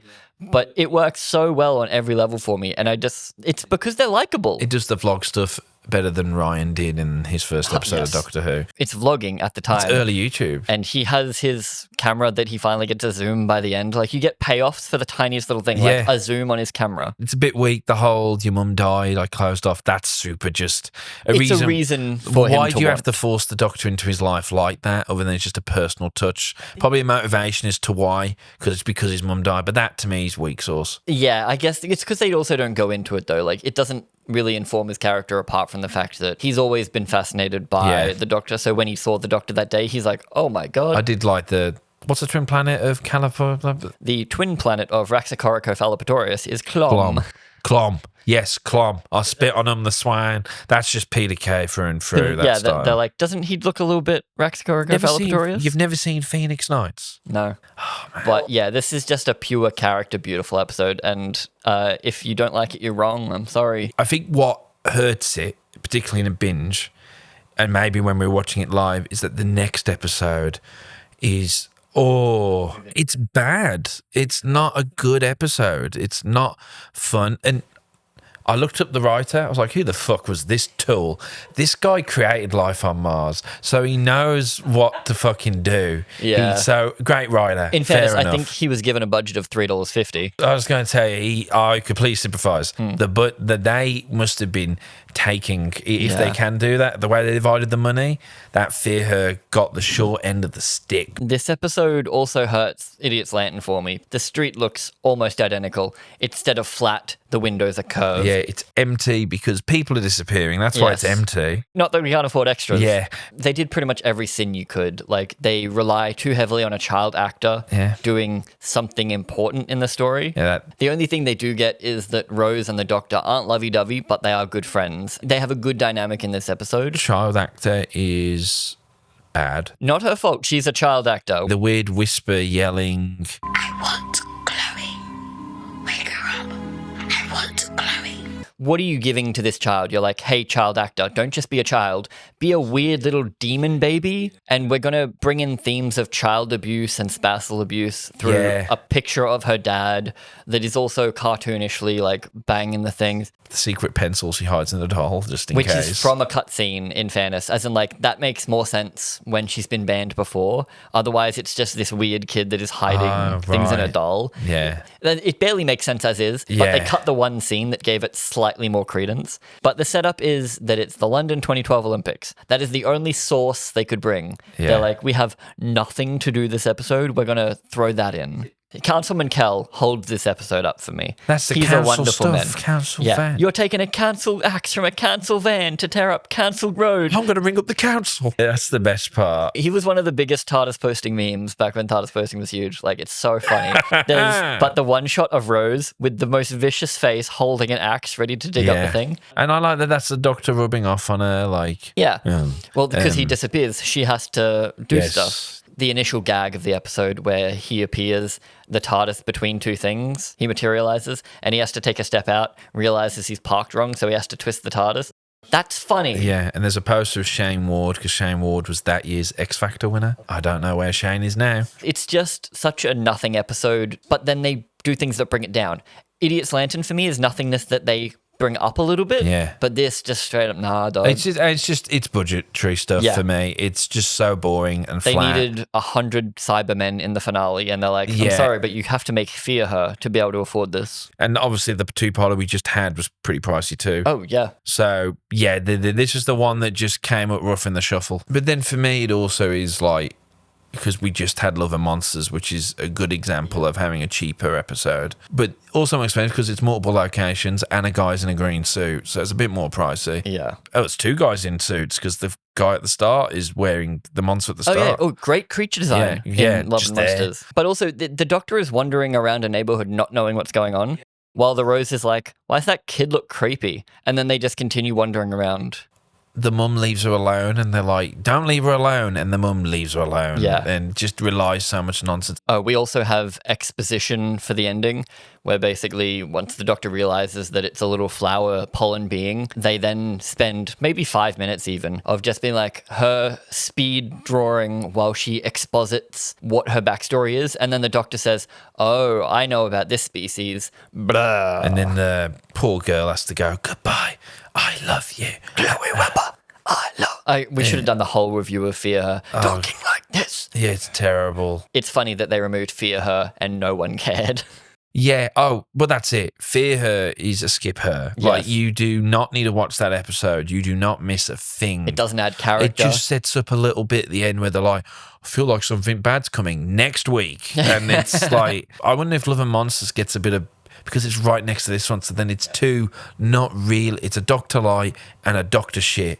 I remember at the time, as a Doctor Who fan at the Real Olympics, thinking, I wonder if it's going to be David. Oh, that would have been doing fun, it. actually. But then it'd be a reference to one of the worst episodes of Doctor Who, so why do Maybe that? after this series, they were like, all let's they not did talk was just about have this. the TARDIS box appear during the Olympic ceremony. It was pretty Boring. lame. Let's get the fuck off Fear Her. So now we get to, I can't remember season 4 too well, but I might put it here now. This is Russell's best season finale. Yes. Yeah. Including Disney. Oh, I'll include Disney Who in that as well for you, Russell. So brave of you. Yeah, 100%. This is probably his best finale. I'm trying to remember what season 4 was like. Series 4 is Dragging the Planet. That's a bit bullshit. I know, but that's like our Avengers. It felt good. It all comes together. But it was bullshit. But we're going to get like prime bullshit with season 3. If you're happy and you know it. You know? I love Jesus. Yeah. This is a good culmination of the series. This does the same thing Series 1 does. Yeah. Where they took a bunch of good moments and then wrapped it all together. Like you've got Satellite 5. It feels planned here. Whereas with Series 1, every episode felt planned. Yeah. This one, you did have your Fear Hers and your Idiot's Lantern that don't contribute. But then we get this. But the main points do contribute. And so we get finally the reveal that Torchwood is set up by Queen Victoria to further the British Empire. It starts with a bit of a lie. This is a story of how I died. She dies in a sense. Well, they wrap that up by the Doctor saying, according to Earth, you're dead. I knew Billie was going at that point. Okay. Like, because Doctor was more spoken about by that point. Yeah. I guess just felt it was time. They probably realised, like we do while watching this series, that she's getting a bit stale. She's done everything she needed to do. For New Who, she's number 2 behind. Amy's longer than her, but Clara stuck around for ages too. Yes. She's second or Clara third popped up rows. in other ones. Not Billie's fault, just the writing. They couldn't figure out good things to do with her in 45 minutes. Yeah. Like they couldn't give her fun arcs. It's not a 24 episode series where your characters can stay the exact same. You need more characters for longer stuff like that. You can do an episode on each person.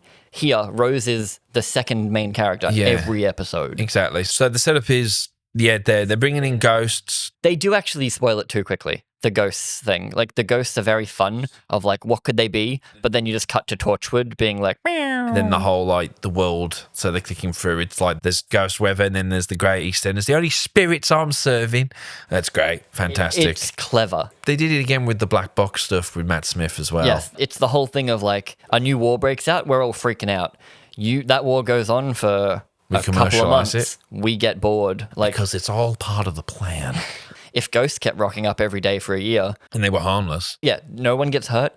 But it's also on its schedule. Yep. Like, they know when the ghosts are rocking up. The ghosts never move. It's on a schedule. Particularly the English. I'm glad you said that. I hate every time I watch it that we cut to the lever cranking back. It's like, but we're seeing it from the Doctor's. Yes. There's no discovery because they spoil it. But then he just discovers naturally anyway, so it's not like a tension build. Yeah. We just discover anyway. It's so then we can cut to the camera panning over and it's like, oh, it's him. But then we get Adiola, Martha Jones' cousin. Oh, we get Alonzi, and then we get the Alonzo joke that eventually plays its part. But we get them being fun. They're the most bantery they probably are, but not in a lovey-dovey way, just they are best friends. We're going to travel forever. Yeah. And it's all to break our heart. They build it up so well. They do. Like, Rose acts more like the Doctor. When they're doing experiments, she's in the TARDIS flicking switches while Jackie just deadpan stares at her. And again, maybe I like this episode because Jackie's in it. But Jackie has the line of, like, you even look like him now. And Rose is like, that's a good thing. Like, why would I not want to be like this super cool guy? Yeah, because it's meant to be them having their last hurrah because it's all going to go to shit in a few hours for them. There is some discovery minus that being ruined.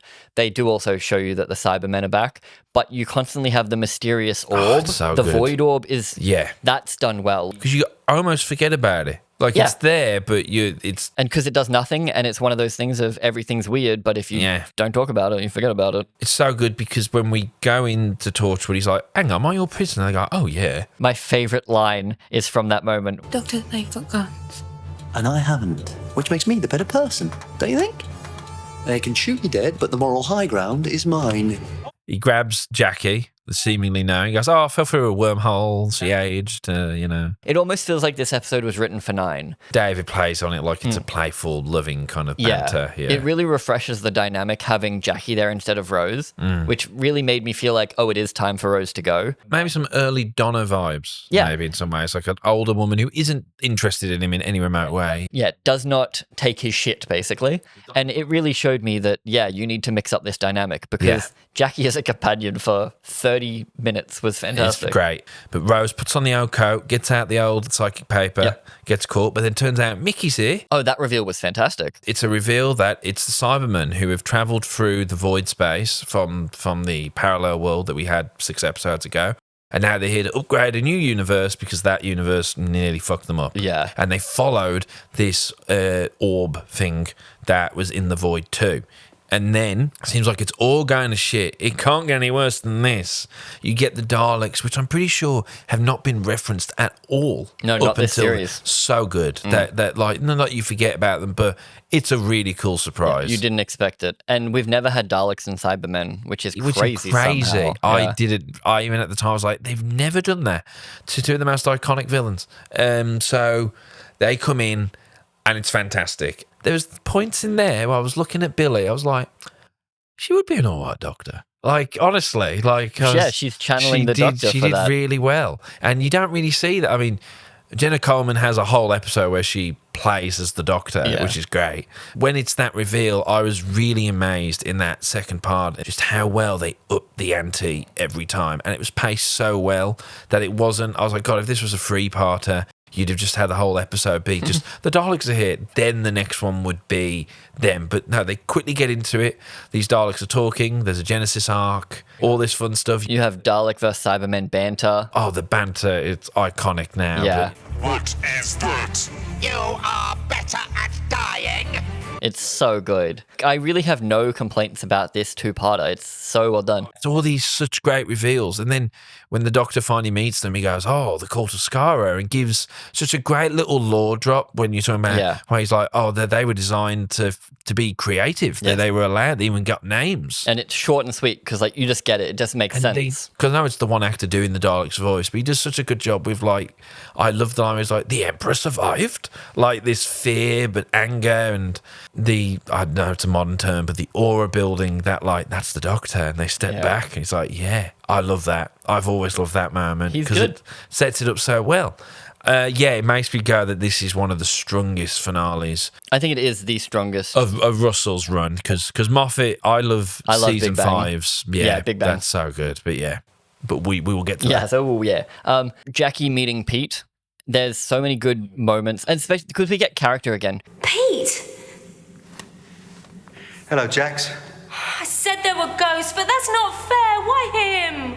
I don't care about that stuff. Yes. How much? How rich?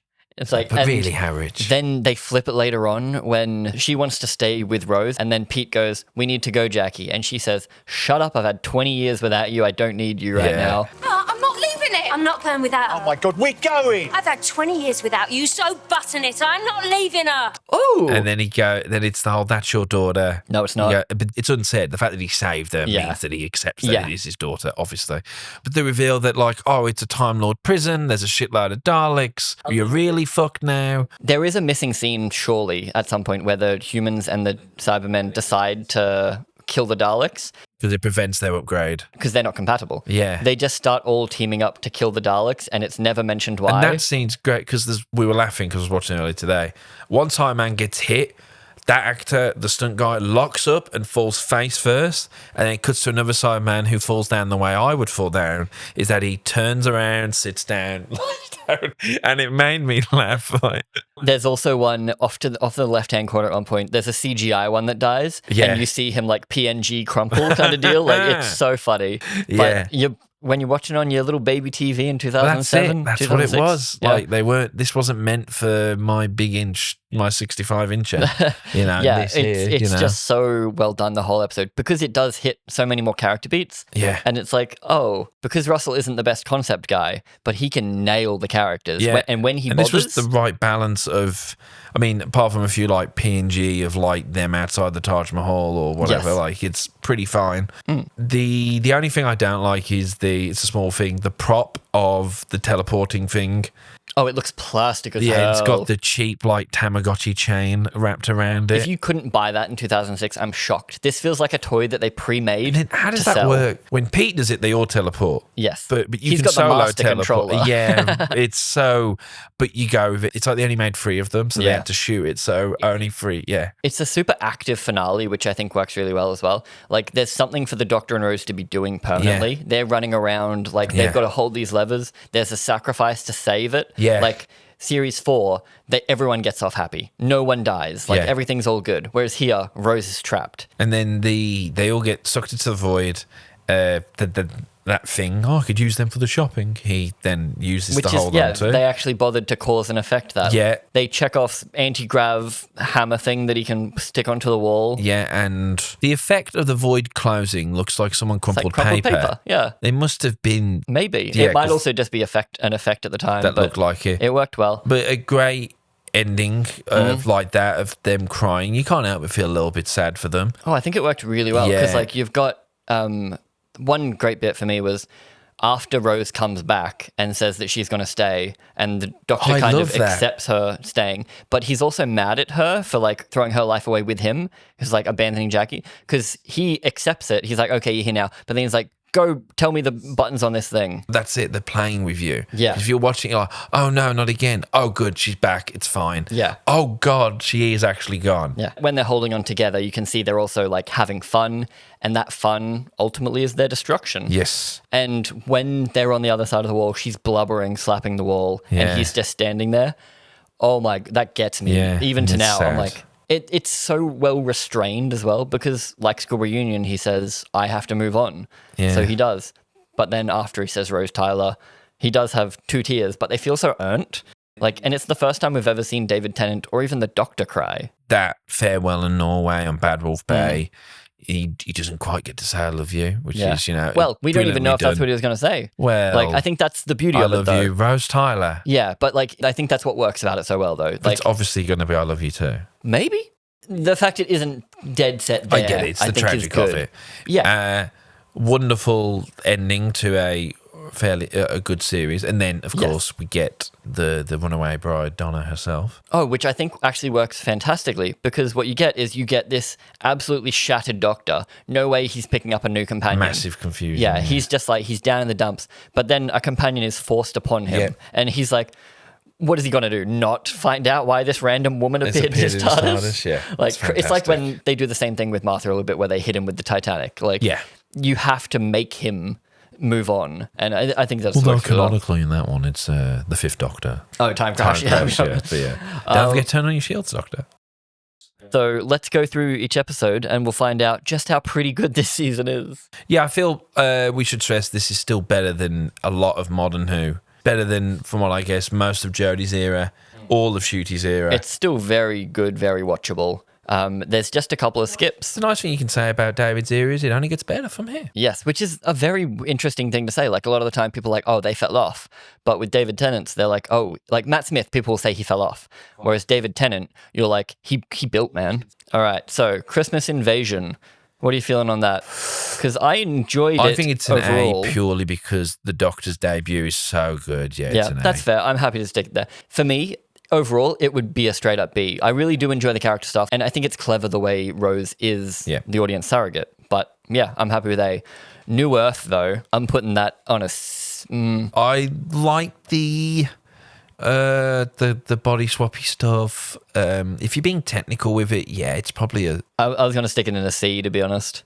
You don't think it's that bad? No, I think it is a C. You're right. Yeah, it didn't really do anything. It's definitely not bad, It's but fun. C for me is okay. Yeah. So it's kind of like S is good, Yeah. A is great, B is good, C Yeah. is okay, or like good or fine. Tooth and Claw I liked more, but it still didn't blow me away. But I might put Tooth and Claw in a B.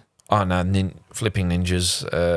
That did definitely hurt it. But we had the mystery, we had the build. Yeah, sure. Okay, School Reunion, A or S for you though? I think that's an A. Yeah, overall School It's a Reunion really strong A. doesn't tip me over the edge, but No. it is a great episode. And Yeah. I think it just relies on maybe a little bit too much on just that one character dynamic and change. Yeah. Girl in the Fireplace. S. Thank you very much. Because that, to me, what makes something an S tier is it's something you would, like when my brother-in-law hates Doctor Who, that's the episode I would pull and go, you need to watch Yes. this and tell me Doctor Who sucks then. Yeah. It's just incredible. hits Moffat, when everything it for comes me. to Moffat having to write a single episode of something, even in the new Who, the Mine one is still pretty solid. Oh, yeah. That was our favourite. When he's told you've got 45 minutes, he'll do something good for you. It's so good. It hits everything for me. It's got great characters. It's got mystery. It's got great sci-fi concepts. Yeah, it's just fun. It's a full quadrant appeal for me. Rise of the Cybermen. I think both of them are B. Yeah, that's completely fair. Again, doesn't do anything too crazy. It feels like it's retreading Dalek and Father's Day too much for me. Yeah. It's just It's fine. It's not a cool reveal of the Cybermen. It's just they're there now. Yeah. And they're not even overly scary. After that is... We get the Idiot's Lantern. I want to hear where you would put this one. It's a C again, isn't it? Yes, I think so. It's still good. It's an elevated C. Yeah, it's an elevated C. I like moments of it. As I said, I like the bit when he's climbing and the guy's concerned for the Lord or Duke, whatever he calls himself. Impossible Planet, Satan Pit. I think you like that one more than me. I really like this one. Like S? I would put it at an S, but I want to see where you stand on it. It's an A, I think, but I'm fine. I can accept an S. You can accept an S? Yeah. I do think it's an S. I might even rewatch it just to make sure I'm not missing something. No. I think I said I can accept it being an S. Yeah. Love and Monsters.